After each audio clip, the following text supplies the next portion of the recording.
Salam sejahtera. Kali ini kita akan merenungkan hal penyakit. Kiranya Roh Kudus mengaruniakan hikmat-Nya agar kita mengerti apa yang dipesankan Tuhan perihal hal ini. Dari dua kesaksian Alkitab, yakni sakit yang dialami orang Mesir dan sakit yang dialami Raja Hizkia. Mari kita mulai dengan membaca Yeremia pasal 46 ayat 11. Pergilah ke Gilead, mengambil balsam, hai anak darah putri Mesir. Sia-sia engkau memakai banyak obat, kesembuhan tidak akan kau dapat. Waduh, kita yang sakit membaca ini bisa langsung drop. Seketika menyangka tidak ada harapan lagi untuk kita sembuh. Namun jangan buru-buru Bapak Ibu Saudara, jangan buru-buru putus asa. Sebab perkataan Tuhan ini punya sebabnya. Yitro, mertua Musa, pernah berkata perihal orang Mesir. Keluaran 18 ayat 11. Sekarang aku tahu bahwa Tuhan lebih besar dari segala Allah, sebab Ia telah menyelamatkan bangsa ini dari tangan orang Mesir. Karena memang orang-orang ini telah bertindak angkuh terhadap mereka. Orang Mesir itu angkuh. Memang bangsa Mesir dikenal adalah bangsa yang kuat. Mesir tidak pernah dijajah oleh bangsa asing. Mungkin karena itulah mereka menjadi tinggi hati. Mereka sangat mengagungkan kekuatan perang yang mereka miliki, yakni kuda-kuda, kereta-kereta dengan pahlawan yang gagah perkasa. Sejarah bangsa Mesir dikubur Tuhan di Laut Teberau ternyata tidak membuat orang Mesir berhenti bermegah diri. Mereka tetap saja angkuh. Memang mentalitas sombong, angkuh, tinggi hati sulit berubah selama kekuatan itu masih ada. Bangsa Mesir kembali beroleh murka Allah karena keangkuhan mereka. Bangsa Mesir begitu yakin akan menang melawan Babel. Tetapi yang terjadi justru sebaliknya. Tuhan membuat mereka kalah. Bahkan luka-luka yang menimpa mereka akibat pertempuran sengit itu tidak akan disembuhkan oleh Tuhan. Sekalipun mereka mencari balsam dari Gilead. Balsam Gilead ketika itu adalah obat yang terkenal mujarab menyembuhkan luka. Namun apa yang terjadi? Obat yang sama menyembuhkan banyak orang, tetapi obat yang sama tidak diizinkan Tuhan menyembuhkan mereka. Karena Tuhanlah yang menyembuhkan. Keluaran 15 ayat 26. Sebab aku Tuhanlah yang menyembuhkan engkau. Ulangan 32 ayat 39. Lihatlah sekarang bahwa akulah Dia. Tidak ada Allah kecuali aku. Akulah yang mematikan dan yang menghidupkan. Aku telah meremukkan, tetapi akulah yang menyembuhkan. Dan seorang pun tidak ada yang dapat melepaskan dari tanganku. Demikianlah keangkuhan hati orang Mesir membuat mereka pergi kemanapun untuk mencari obat bagi luka-luka mereka. Kesembuhan itu tidak akan mereka dapat. Sekarang mari kita beralih ke Raja Hizkia. Hizkia adalah Raja Yehuda menggantikan Ahaz ayahnya. Raja Hizkia dikenal sebagai Raja Yehuda yang melakukan apa yang benar di mata Tuhan. Ia memusnahkan berhala-berhala, percaya kepada Tuhan, berpaut kepada Tuhan, melakukan apa yang baik, apa yang jujur, dan Tuhan menyertai dia. Lalu Hizkia jatuh sakit. Hizkia berdoa meminta kesembuhan dari Tuhan. Tuhan mengabulkan permintaan Hizkia. Bahkan umurnya ditambahkan 15 tahun lagi. Namun apa yang terjadi setelah Tuhan memberi mujizat kesembuhan bagi Hizkia? Mari baca 2 Tawarik 32 ayat 24 dan 25. Pada hari-hari itu Hizkia jatuh sakit sehingga hampir mati. Ia berdoa kepada Tuhan dan Tuhan berfirman kepadanya dan memberikannya suatu tanda ajaib. Tetapi Hizkia tidak berterima kasih atas kebaikan yang ditunjukkan kepadanya, karena ia menjadi angkuh, sehingga ia dan Yehuda dan Yerusalem ditimpa murka. Ketika Raja Babel mendengar kabar kesembuhan Raja Hizkia, ia mengirim utusan kepada Hizkia guna menyatakan turut bersukacita atas kesembuhannya. Bukannya Raja Hizkia menyampaikan kesaksian tentang kuasa Allah yang menyembuhkan ia dengan ajaib. Hizkia malah mengajak tamu-tamunya berkeliling istananya dan rumahnya untuk menunjukkan kekayaannya. Ternyata di balik seluruh perbuatan takut akan Tuhan yang ditunjukkan Hizkia, diam-diam Hizkia memiliki keangkuhan hati. Mari kita lihat pula isi doa Hizkia saat ia meminta kesembuhan dari Tuhan. Yesaya 38 ayat 3. Ia berkata, Tuhan, ingatlah kiranya bahwa aku telah hidup di hadapan-Mu dengan setia dan dengan tulus hati, dan bahwa aku telah melakukan apa yang baik di mata-Mu. Hizkia mencoba untuk mengingatkan Tuhan bahwa, Tuhan, saya telah hidup di hadapan-Mu dengan setia loh Tuhan. Saya ini tulus hati. Saya sudah melakukan apa yang baik di mata-Mu Tuhan. Kalau kita memperhatikan kalimat-kalimat doa Hizkia ini, kita akan teringat ada doa yang serupa yang diucapkan oleh orang Farisi. Hal itu disampaikan Yesus dalam perumpamaan tentang orang Farisi dan pemungut cukai. Mari kita simak isi doa orang Farisi itu. Lukas 18 ayat 11 sampai 12. Orang Farisi itu berdiri dan berdoa dalam hatinya begini. Ya Allah, aku mengucap syukur kepadamu karena aku tidak sama seperti semua orang lain. Bukan perampok, bukan orang lalim, bukan pezina, dan bukan juga seperti pemungut cukai ini. Aku berpuasa 2 kali seminggu, aku memberikan 1/10 dari segala penghasilanku. Klaim diri orang benar adalah cermin keangkuhan hati dan kesombongan diri. Hal yang tidak terlihat oleh manusia, tetapi didapati Tuhan ada di hati kita. Hari sekarang kita melihat pesan dari 2 kisah ini. Apa yang mau kita pelajari dari derita sakit orang Mesir dan Raja Hizkia ini? Bapak, Ibu, Saudara, manusia terdiri atas tubuh, jiwa, dan roh. Sekali lagi, manusia tidak hanya terdiri dari tubuh, tetapi juga ada jiwa dan ada roh. Ketiganya adalah diri kita.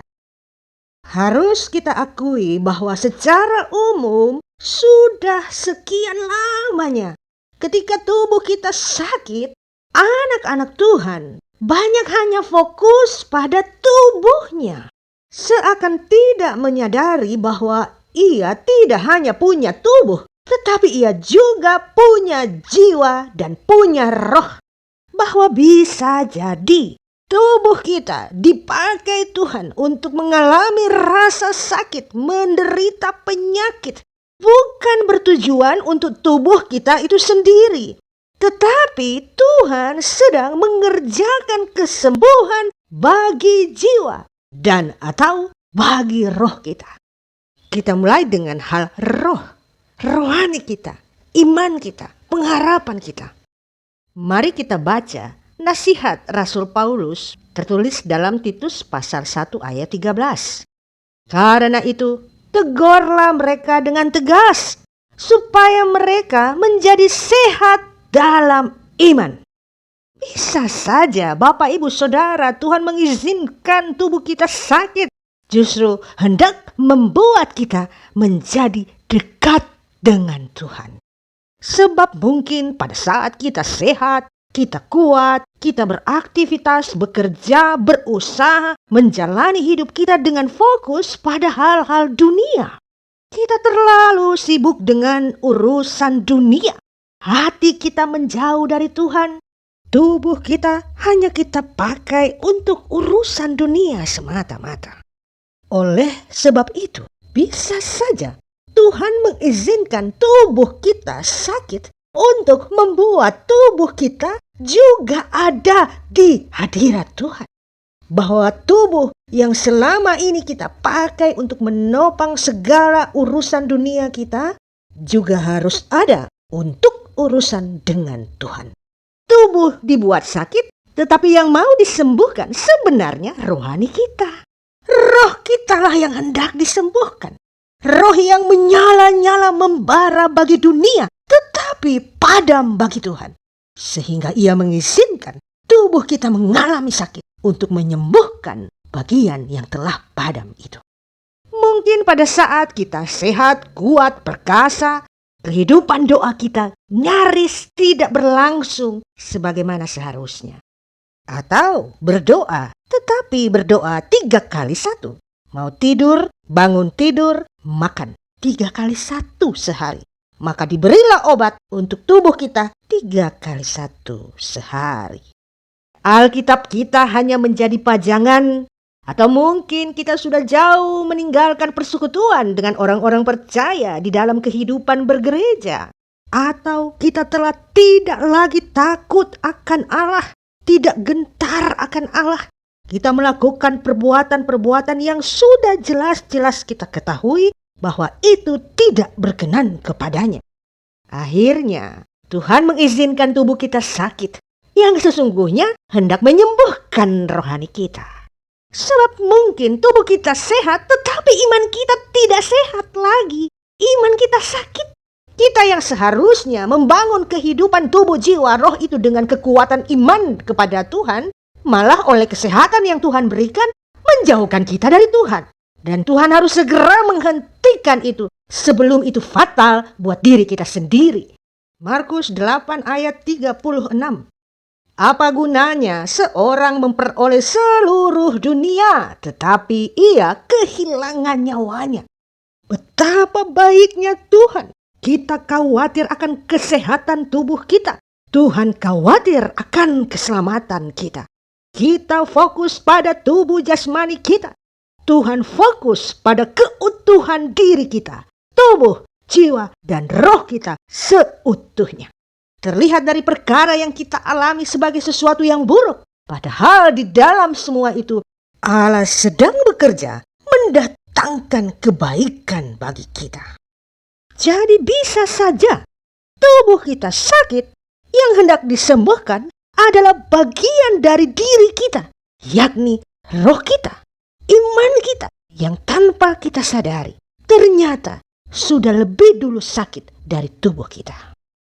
Ketika kita sakit, barulah kita menyadari apa yang pada saat kita sehat menjadi andalan kita. Uang kita, pekerjaan kita, usaha kita. Tidak ada apapun yang bisa menjamin kita akan disembuhkan dengan semua itu. Uang bisa membawa kita ke ujung dunia untuk mencari kesembuhan. Tetapi uang itu tidak dapat memastikan bahwa kita akan sembuh. Ternyata semua itu tidak ada artinya. Ketika Tuhan mengizinkan tubuh kita sakit, manusia menjadi sama di hadapan Tuhan.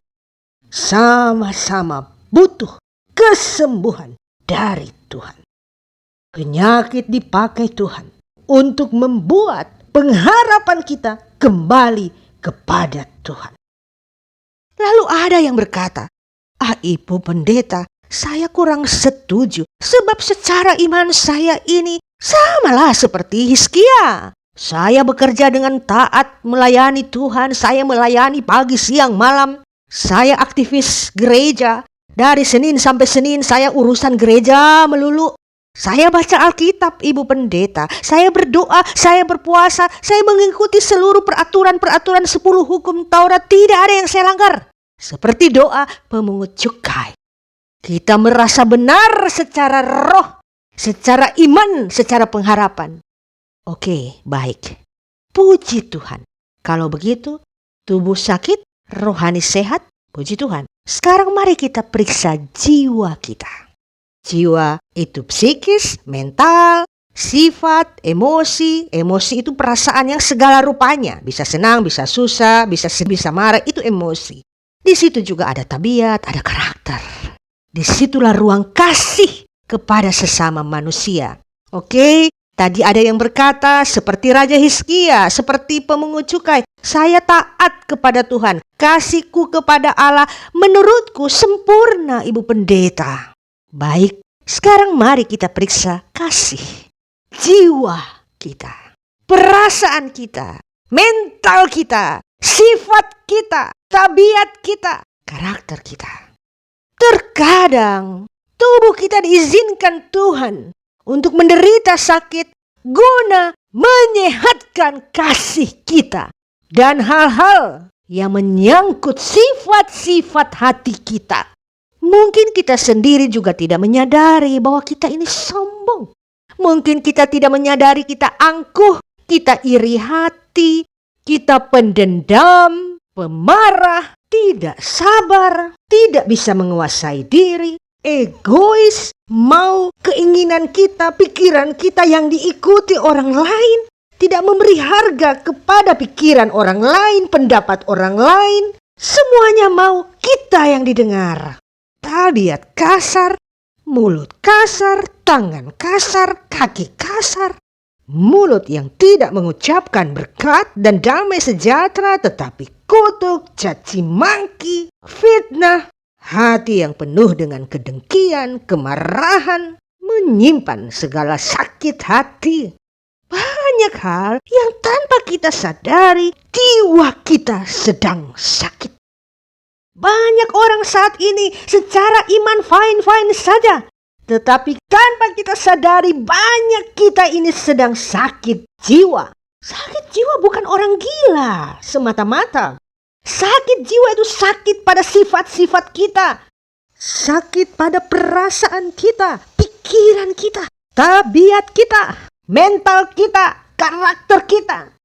Sulitnya untuk kita mengampuni orang. Merasa tenang-tenang saja setelah kita fitnah orang, setelah kita menyakiti orang dengan kata-kata kita. Padahal ada banyak hati yang telah terluka oleh kata-kata kita, oleh sikap kita, perbuatan dan tingkah laku kita.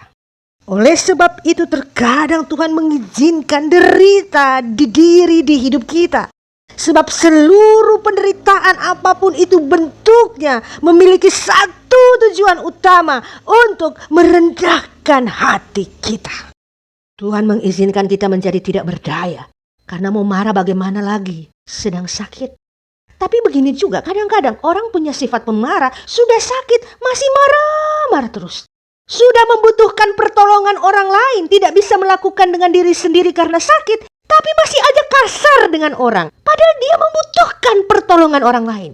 Mungkin Tuhan sedang mau sembuhkan dengan mengizinkan sakit pada tubuh kita.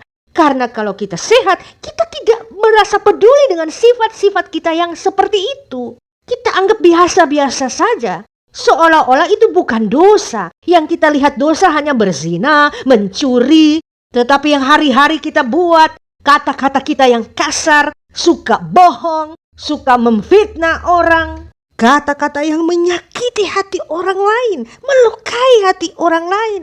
Kita dengan santai-santainya menganggap hidup kita tidak ada apa-apa, biasa-biasa saja. Sementara ada banyak hati yang pernah kita sakiti.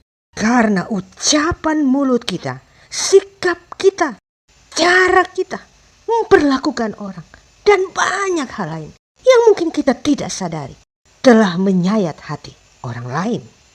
Oleh sebab itulah Raja Daud berdoa kepada Tuhan untuk mewaspadai apa yang tidak ia sadari. Ia berdoa, Mazmur 19 ayat 13. Siapakah yang dapat mengetahui kesesatan?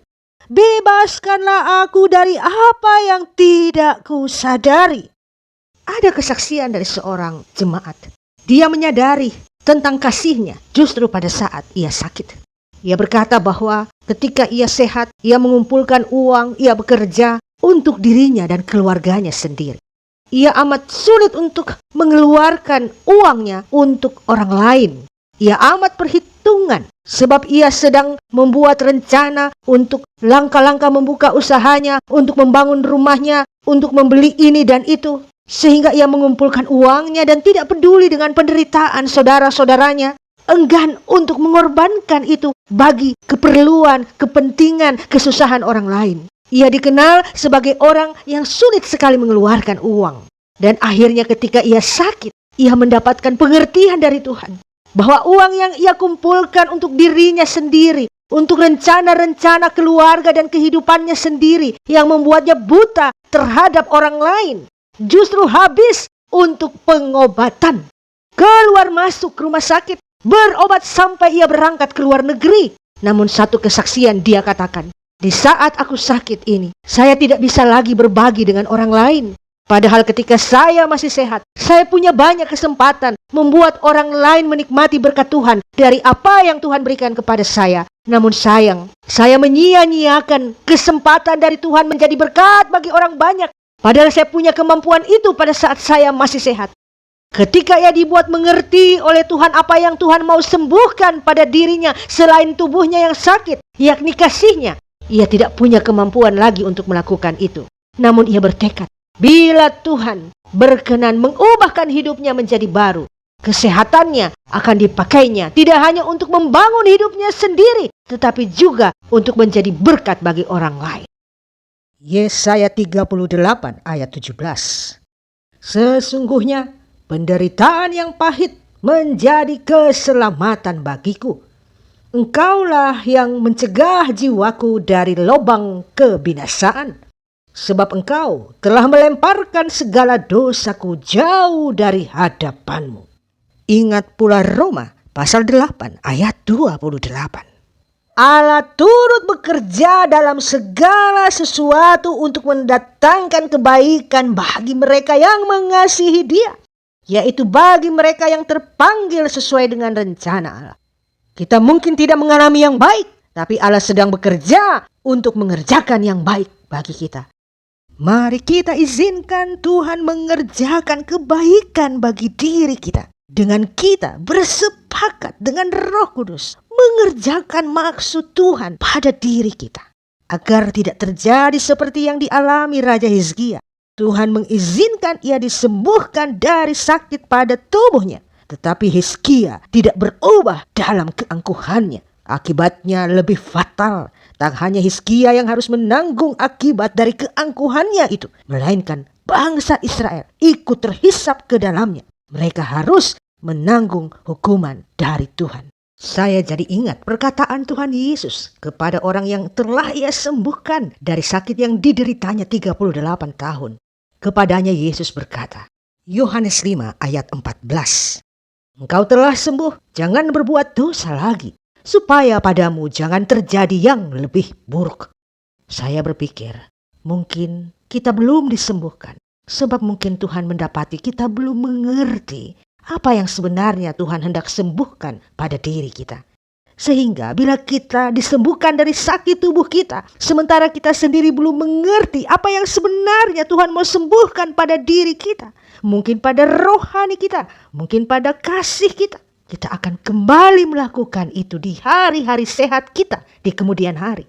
Akibatnya akan jauh lebih fatal lagi. Terima kasih Tuhan. Terima kasih Tuhan. Banyak hal yang tidak kami mengerti. Tetapi Engkau luar biasa mengasihi kami. Mari kita tutup renungan ini dengan saya mau berdoa bagi Anda sekalian. Yang mungkin saat ini sedang mengalami sakit yang berkepanjangan. Mari kita berdoa. Tuhan memberikan hikmat untuk mencerahkan hati dan pikiran kita. Dan untuk meluaskan pandangan kita. Kita berdoa. Bapa di dalam Tuhan Yesus Kristus, hamba bersyukur. Kami diingatkan Tuhan. Untuk tidak fokus pada apa yang terjadi semata-mata. Tetapi dengan hikmat Allah, Engkau memberi kami hati yang bijaksana. Untuk boleh melihat cakrawala, kasih Allah yang luas, yang melampaui segala akal dan pikiran itu. Saat tubuh kami sakit, Tuhan sedang mengerjakan kesembuhan bagi roh kami, kesembuhan bagi jiwa kami. Kami memberi ruang yang seluas-luasnya untuk Roh Kudus bekerja, menyembuhkan segala penyakit pada tubuh kami, untuk menyembuhkan segala penyakit pada jiwa kami, untuk menyembuhkan segala penyakit pada roh kami. Silakan bekerja Tuhan dengan sempurna. Karena kami tidak hanya memikirkan apa yang baik bagi kami di dunia ini, tapi apa yang baik bagi kami untuk kerajaan Allah di sorga. Beri kami hikmat untuk memahami pesan Tuhan dari setiap penderitaan yang kami alami. Agar kami tidak bersungut-sungut dan berprasangka buruk. Justru sebaliknya, di dalam terang firman Tuhan, Engkau memberi pengertian yang menimbulkan sukacita di hati kami. Terima kasih Tuhan, bahwa Engkau menganggap kami layak untuk diproses Tuhan demi keselamatan kami. Terima kasih Yesus. Jangan biarkan kami putus asa. Beri kekuatan kepada anak-anak Tuhan untuk tidak putus asa. Sebab selama nafas itu masih ada di raga kami yang fana itu, selama itu kami masih punya harapan untuk berharap bahwa di dunia ini kami menerima kesembuhan dari Tuhan. Amin ya Tuhan.